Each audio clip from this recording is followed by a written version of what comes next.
수강생 여러분 안녕하세요. 이번 시간은 새해맞이 의례에 대해 살펴보겠습니다. 오늘날 사용하는 달력에 따르면 1년은 1월 1일을 시작으로 하여 12월 31일에 마무리됩니다. 하지만 1년을 봄, 여름, 가을, 겨울의 4계절을 기준으로 나누어 본다면 1월, 곧 음력 정월부터 3개월 단위로 구분할 수 있습니다.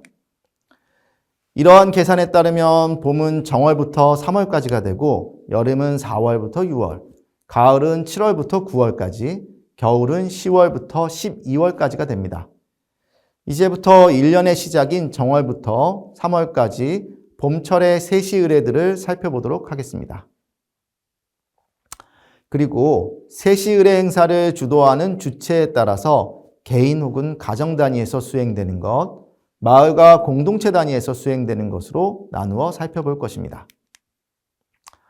또한 행사의 형식에 따라 제의, 놀이, 전복 혹은 점사 등으로 구분하여 검토할 것입니다. 강의가 진행되면서 알게 되겠지만 이러한 분류체계가 모든 행사에 완벽하게 들어맞지는 않습니다. 모든 행사는 제의이면서 놀이의 형식을 띠기도 하고 놀이이면서 동시에 전복과 예축의 목적을 갖고 있기도 합니다. 봄이 새로운 계절의 시작을 상징하듯이 봄철에 수행되는 세시 의례들 역시 새해의 첫 출발이라는 의미가 중요합니다. 정월 의례들을 개괄적으로 소개하면 행사의 내용에 따라 신년 인사로서 조상 숭배와 어른들에 대한 세배, 개인과 가정의 안녕을 위한 기복 행위들이 있습니다.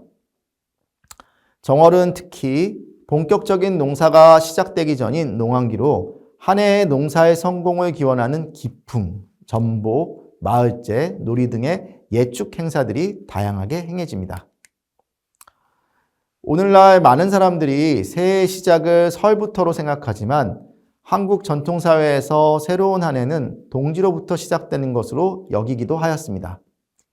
그래서 동지는 작은 설이라고 불리기도 했습니다. 이번 시간에 다룰 나빌은 바로 동지를 지낸 후 맞는 첫 번째 세시 의례라는 점에서 의미가 있습니다. 나빌은 시간상으로는 음력 12월 연말이 되며 내용상으로는 나라와 민간에서 여러 신에게 제사를 올리는 날이었습니다. 나빌에 올리는 제사를 납향, 납제, 납평이라고도 합니다. 글자의 뜻을 살펴보면 납은 접과 같은 뜻으로 새해와 묵은해가 접하는 즈음을 얘기합니다. 그래서 납향과 납제는 나빌, 곧 매년 말에 신에게 제사를 올려 그 공예에 보답한다는 의미를 가지고 있습니다. 납향이 좀 더 일반적으로 사용되기는 했지만 둘은 각기 다른 대상에게 올리는 제사였습니다. 납향이 죽은 사람에게 드리는 제사였던 반면 납제는 토지신에게 거행되는 제사였습니다. 나빌은 중국에서 전래된 세시 중 하나입니다. 중국의 주나라에서 연말에 한 해의 농사를 도와준 여러 신에게 올리는 납제와 사제와 선조에게 제사를 지내는 납향이 있었는데 이것이 진안대 이후부터 납향으로 통칭되었다고 합니다. 조선에서는 나빌을 모든 신에게 함께 제사를 올리는 날로 삼아 국가적으로 중요한 날로 여겼습니다. 한 해가 잘 다스려진 것에 대해 감사의 제사를 지낸다는 의미로 왕실에서는 나빌에 역대 왕조의 조상들과 땅을 다스리는 사신과 곡식을 다스리는 직신에게 큰 제사를 올렸습니다.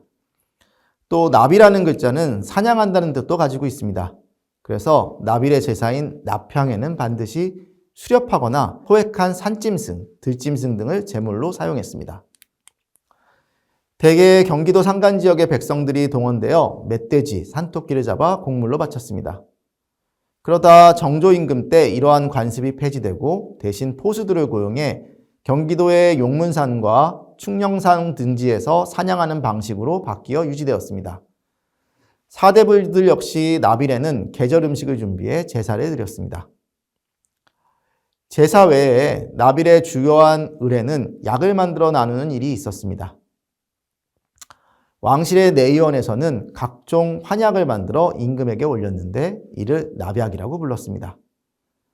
납약 가운데 마음에 근심이 많을 때 효과가 있는 청심원, 신혈을 다스리는 안신원, 광란을 치료하는 소화번의 3가지 환약이 요긴하게 여겨졌습니다.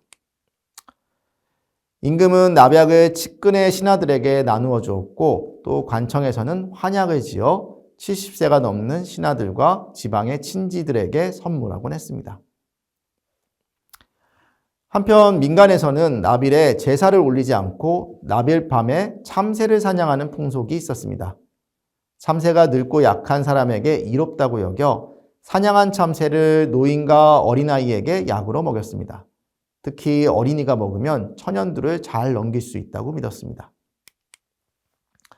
또한 납일에 내린 눈을 곱게 받아 깨끗한 도관에 가득 담아두었다가 그 녹은 물을 약으로 쓰기도 했습니다. 이를 납설수라고 하는데 눈병에 걸린 사람이 납설수로 눈을 씻으면 효과가 있다고 합니다. 납일에는 특별한 음식을 준비하기도 했습니다. 납일에 사냥에 잡은 노루, 사슴, 메추리 같은 고기를 납육이라고 하며 궁중에서는 이 고기를 사용해 정골을 만들어 임금에게 진상했는데 이것을 납평정골이라고 합니다. 민간에서는 충청과 호남 지역에서 저녁에 엿을 고는 풍속이 있었습니다. 쌀이나 조 등의 곡식을 고아서 조청을 만들었는데 이를 납향엿이라고 했으며 약으로 기묘하게 쓰였습니다. 여러신들에게 감사의 제사를 올리고 몸에 좋은 약을 지어 나누어 먹는 것은 한 해를 마무리하는 일이면서 동시에 다가올 새해를 맞이하는 준비이기도 했습니다. 이제 1월, 즉 정월의례로 넘어가 보겠습니다. 정월 곧 새해의 첫 달은 한국의 세시의례 가운데 가장 많은 행사들이 행해지는 가장 바쁜 시기입니다. 정월은 한 해를 시작하는 달로 새로운 1년을 설계하고 운세를 점쳐보며 평안을 기원하고 앞으로 시작될 농사의 풍흉을 예축하는 갖가지 의례와 놀이들이 이루어져 있습니다. 정월의 대표적인 의례는 설날 차례와 성묘, 대보름의 각종 고사가 있습니다. 먼저 설날부터 살펴보면 설은 음력 정월 초하루를 가리키며 원단, 정조, 세수 등으로 불리기도 합니다. 한국의 설날 의례는 삼국시대부터 관련 기록을 찾아볼 수 있습니다. 삼국사기 제사편에는 백제 고위왕 5년 정월에 천지신명께 제사를 지냈고 책계왕 2년 정월에 시조 동명왕 사당에 배할하였다고 적고 있어 오늘날 설날 의례의 모습을 유추하게 합니다. 새해 첫날 아침이 되면 궁중에서는 신하들이 왕에게 인사를 드리는 조화 의례를 행했으며 지방의 관원들은 그 지역의 특산물을 진상했습니다. 왕은 신하들에게 회례연이라고 부르는 연회를 베풀었습니다. 민간에서는 조상에게 정조 차례를 올립니다.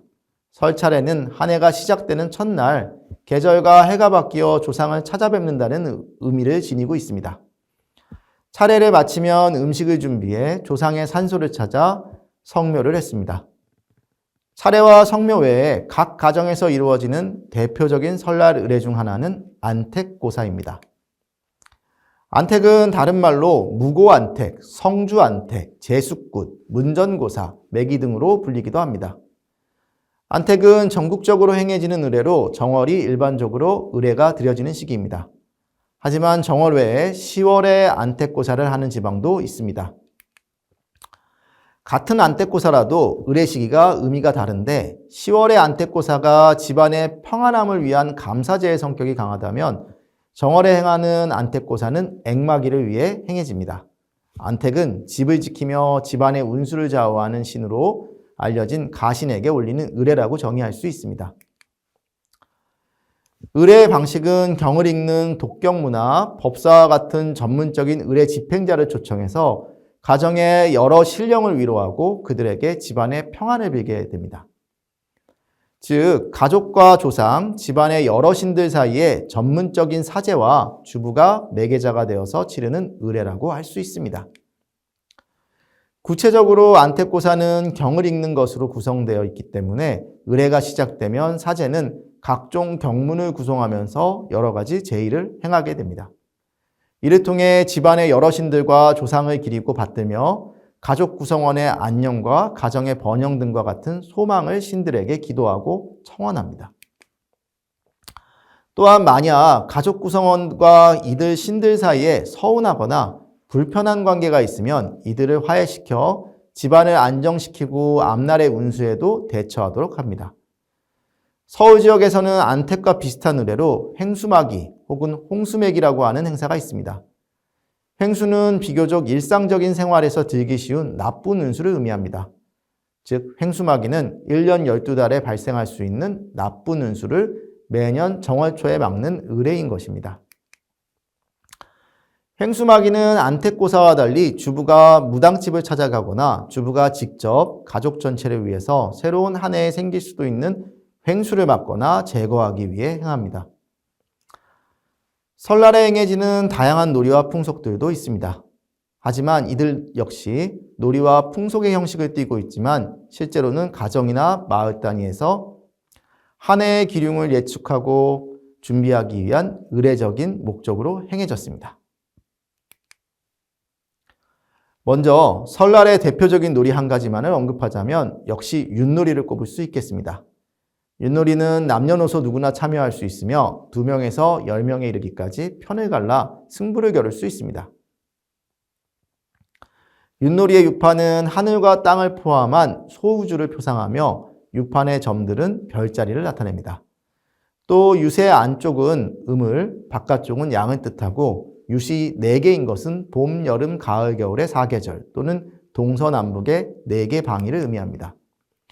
달리 말해 우주 천체도를 축소시킨 것으로 윷놀이 안에는 우주 만물의 운행 원리가 들어있습니다.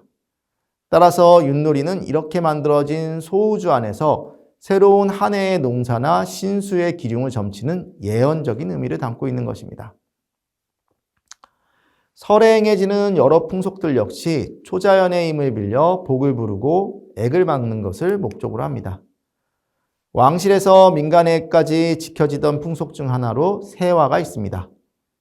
세화란 설날에 액을 몰아내고 복을 불러들이기 위해 문이나 문설주에 걸거나 붙였던 그림입니다. 궁중에서는 새해를 축하하는 의미로 임금이 왕족과 신하들에게 세화를 나누어 주었습니다. 각 지방의 관하에서도 관원끼리 세화를 서로 교환하거나 민간에서도 서로 선물하여 집안에 세화를 붙였습니다. 세화는 새로운 한 해 동안 행운이 깃들고 재앙을 막기 위한 특정한 성격을 지니고 있어 몇 가지 한정된 소재들이 반복적으로 그려졌습니다. 세화의 소재는 수성노인, 선녀, 신장, 산신 등과 같은 인물상과 호랑이, 닭, 용 등의 동물상이 주로 그려졌습니다. 이러한 세화를 주로 문짝에 붙였기 때문에 세화를 다른 말로 문배 또는 문화라고도 했습니다. 문은 집안의 통로이면서 중요한 방어 기능도 가지고 있습니다. 한국 전통사회에서는 문을 통해 사람이 출입할 뿐 아니라 복이나 재앙도 문을 통해 들어오거나 나간다고 생각했습니다. 따라서 좋은 것은 들어오고 나쁜 것은 들어오지 못하도록 문 앞에서 다양한 의례들이 행해졌습니다. 문배 역시 새해 첫날 집 안팎의 공간을 경계짓는 기능을 하는 문에 설치함으로써 한 해 동안 행운을 드리고 잡기나 아군을 막길 기원하는 일종의 의례적 역할을 수행하고 있었음을 알 수 있습니다. 지금까지 정월, 특히 설날의 세시 의례들에 대해서 살펴보았습니다. 정월은 한 해의 시작이라는 특별한 상징적 의미와 또 주요한 생업인 농경이 아직 시작되지 않아 상대적으로 여유로운 시기라는 점이 결합하면서 다양한 세시 의례들이 행해질 수 있었습니다. 앞서 언급했듯이 한국의 세시 의례는 많은 경우 농경 의례로 설명되는 경향이 있었으나 정월의 사례만 보아도 세시 의례가 생산적 성격 외에도 종교적, 놀이적, 공동체적 성격을 가진 여러 행사들로 복합적으로 구성되어 있음을 알 수 있습니다. 정월의 첫날인 설날의 의례는 여러 자연신들과 가택신들, 조상신에게 해가 바뀌었음을 알리는 인사를 드리고 새로운 한 해 동안 개인의 신변 안전과 가정의 기움을 예비하는 목적을 지닌 행사들을 중심으로 구성되어 있습니다. 즉, 설에는 주로 개인적인 의례들이 행해진 겁니다. 다음 시간은 설과 함께 정월의 대표적인 의례인 대보름에 대해 살펴보겠습니다. 대보름 세시의뢰의 가장 큰 특징 중 하나는 생산과 보다 밀접한 관련을 맺고 있고 마을 단위의 공동체적 성격이 강하게 드러난다는 점입니다.